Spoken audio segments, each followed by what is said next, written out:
Please don't turn on the lights. Elena froze, her hand still on the door frame. The executive suite was supposed to be empty, locked, dark, untouched at 11 p.m. But there he was, sitting on the floor beneath the massive windows, silhouettes of the city glowing behind him, papers scattered everywhere, crumpled sketches, a half-built architectural model made of balsa wood, now partially destroyed. She recognized him immediately. Mr. Brennan, the 33-year-old CEO, the man whose signature had been on her termination letter 3 days ago. "I'm sorry, sir. I didn't know anyone was—" "It's fine," his voice cracked. He didn't look at her, just stared at the skyline through tears he couldn't hide anymore. "You can leave." But Elena didn't leave. Something in his brokenness held her there. She'd seen this before, not in boardrooms, but in her own life. The way despair sits heavy on shoulders, the way darkness feels safer than facing the light. She set down her spray bottle quietly. Slowly, she walked across the marble floor and sat down on the cold ground, not too close, but close enough that he'd know he wasn't alone. Minutes passed in silence. His breathing was uneven. Hers was steady, calm, like an anchor in a storm. Finally, he whispered, "Why are you still here?" Elena's voice was soft, almost maternal, despite her 25 years. "Because I know what it's like when the floor feels like the only place left to go." Daniel turned slightly, seeing her for the first time, really seeing her. The navy blue uniform, the name tag that read Elena, the yellow cleaning gloves still on her hands, and those eyes, kind, deep, holding no judgment. "You don't even know me," he said, his voice hollow. "No," she agreed quietly. "But I know loneliness. I know what it looks like when someone's trying to hold the whole world together and can't anymore." Something inside him cracked open. "I lost everything today. My project, 5 years of work, rejected. The board wants profit over people. They want glass towers, not affordable housing. They want—" He trailed off, wiping his face roughly. "What's the point of any of this if we're not helping anyone?" Elena listened. She didn't offer empty platitudes. She just listened. After a long pause, she said, "I lost something too 3 days ago." Daniel looked at her, confused. "My job. 23 of us. Budget cuts." She said it without bitterness, just factual. "You signed the papers." The blood drained from his face. Horror, shame, recognition, all of it hit him at once. "Oh God, you're one of them. How can you even sit here with me?" Elena smiled sadly. "Because you're human, and humans break sometimes. I learned that from my brother." She told him about Miguel, her younger brother who had struggled with severe depression after losing his job 2 years ago. How she'd found him one night, sitting in the dark of their childhood home, contemplating ending everything. How she didn't lecture or fix or rush. She just sat with him, hour after hour, night after night. He told me once, "Elena, you didn't save me with words. You saved me by staying," she said softly, her eyes distant with memory. Sometimes that's all someone needs, to know they're not invisible.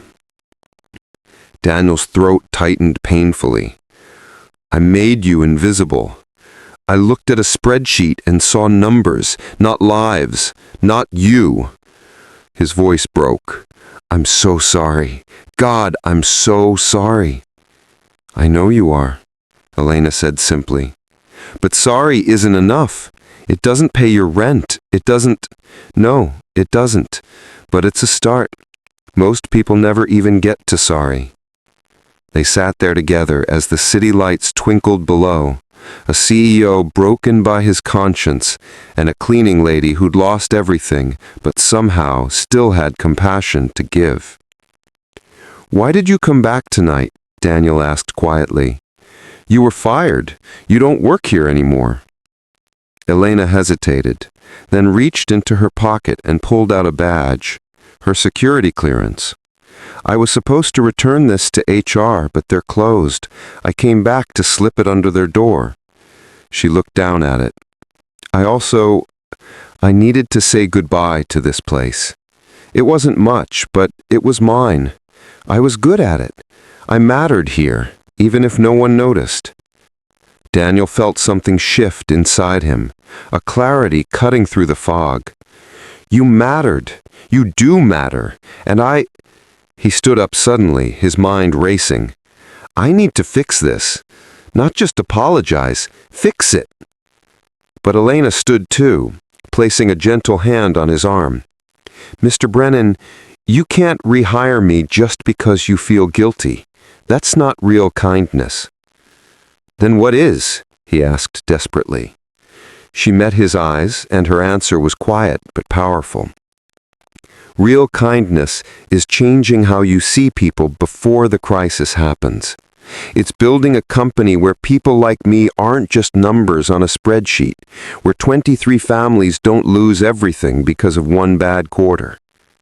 Her words struck him like thunder. She was right. Completely, devastatingly right. "Will you help me?" he asked, his voice raw with sincerity.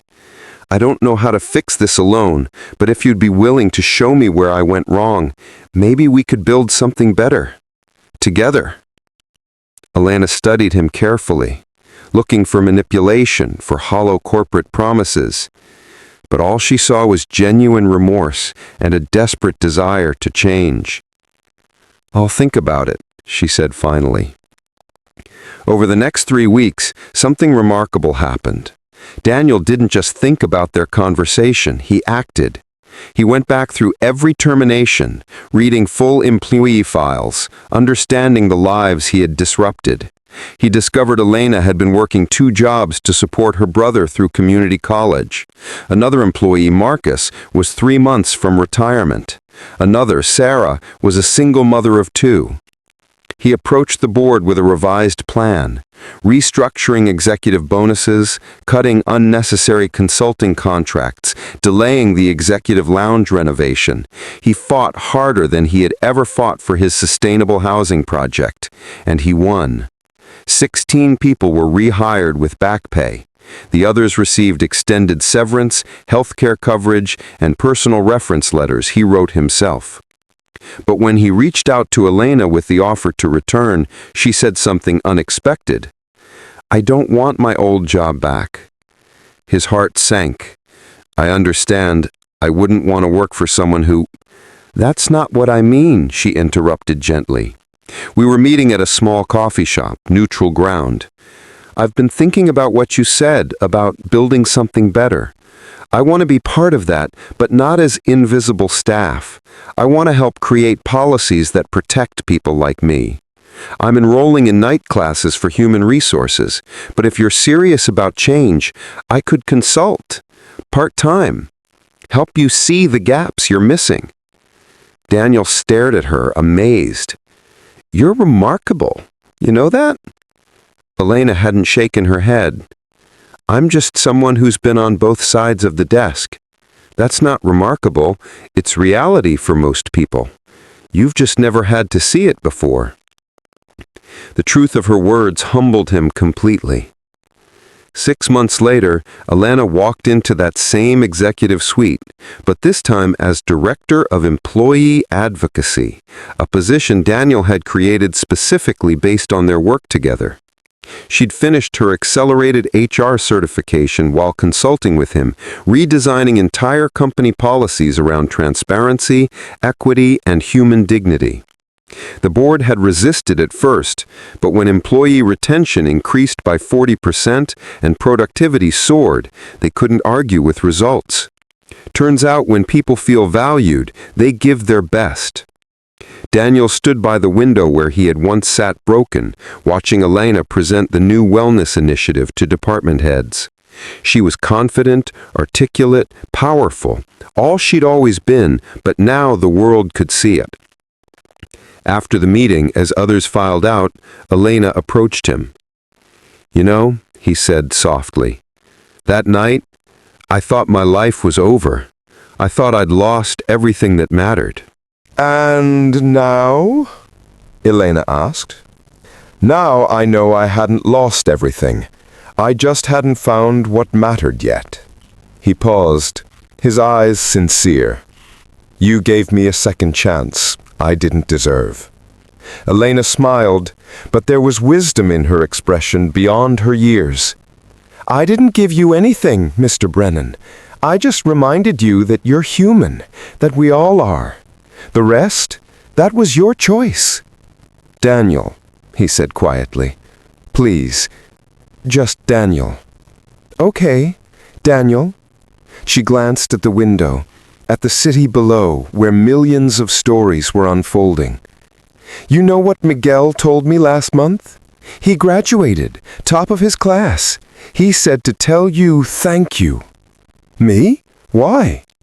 "Because the employee assistance program you created, the mental health coverage, he said it saved his life.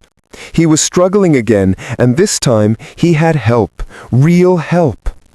Daniel's eyes filled with tears, not of sadness this time, but of gratitude, of purpose found. "I almost missed all of this, if you hadn't stayed that night." "But I did," Elena said simply. "And you listened. That's the whole story, really. Someone stayed, someone listened, and everything changed." They stood together in comfortable silence, two people from completely different worlds who'd found something rare. Genuine human connection. Not romance, not obligation, but something deeper. Mutual respect, understanding, and a shared commitment to making the world a little kinder. Kindness isn't always convenient. Sometimes it asks us to sit with someone in their darkness. Sometimes it demands we look beyond our own pain to see another's. And sometimes it transforms two broken people into something stronger together than they ever were apart. Daniel learned that the hard way, but he learned, and in the end, that made all the difference. If this story touched your heart, please like, share, subscribe, and comment. Let's spread more stories of kindness and hope together.